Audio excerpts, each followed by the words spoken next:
बुढ़ी वनी मर वनी बुढ़ी खेज खटे वेठी आई पिणस जुड़े की घोट भी करे ए मरे मौत पिया हाणे बस कर इन गाल के न छेड़ ए अजायो ही नक वडणी न कर मोह जी ए रना तो जी हेडी बेइज्जती थी आए वो है केरी भी कोन थी छड़ी ए मां तो बीमार हुए ए खट ते पियो हुए तन मोखे का भी बीमारी की ने जे ये न कया हणा तो जे असली रूप मथा चादर किए खदिया तने भागा तो भी मुसी ठगी कई ये ने ए मोजे इन अटकल जे करे भूरे जो घर उजण का बची हो पराया घर तो बचाए ए मुंहिंजी इज्जत जो मछलो हुयो ए तोहके तो मुंहिंजो पाछो करणो पवंदो आओ यार तो आऊं भी पे पछताया ये ना ए हल निभागी भूरे कना हली माफी मंग ए नको नको ए आऊं की ना हलंदस माफियूं घुराऊं ननका ए रन मानू कना गलती थे तो उन कना माफी उठण जरूरी है ए मो कना माफी की न घुरबी ए उ निभा गाले मोके कुजाड़ो चुन ए हु तोखे की न चवंदा रन ए हु तो भला मानू है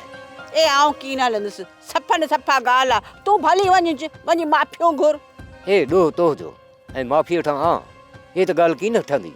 ए बच कर आने हयारे ने गाल के फिटी कर ए पोइ ने गाल के दिछंदासी ए ने भागी अजाए पिंड जी इज्जत विञाए ए हाणे बच भी कर की चऊं हाणे उठी मोके चाय काढे दे बस चाय खपे छर झर इनके चाय दियो चाय जी फरमाइशूं बस तैयार है हां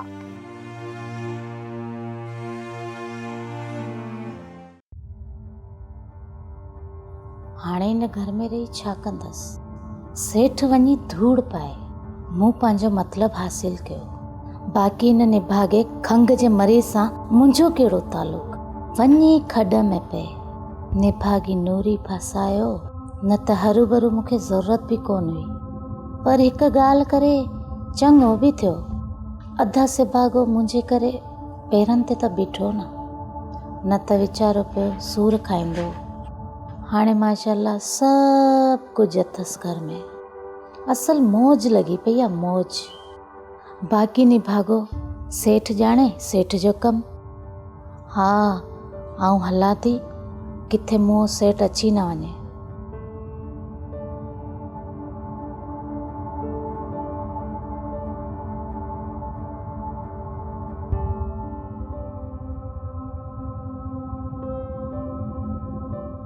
सोप सीरियल सारंग जा तमाम एपिसोड्स ॾिसो HD क्वालिटी में विजिट करियो असांजो YouTube channel Sindh TV HD drama subscribe कयो असांजो official YouTube channel Sindh TV HD drama ऐं वधीक अपडेट लाइ बेल आइकन खे क्लिक करियो।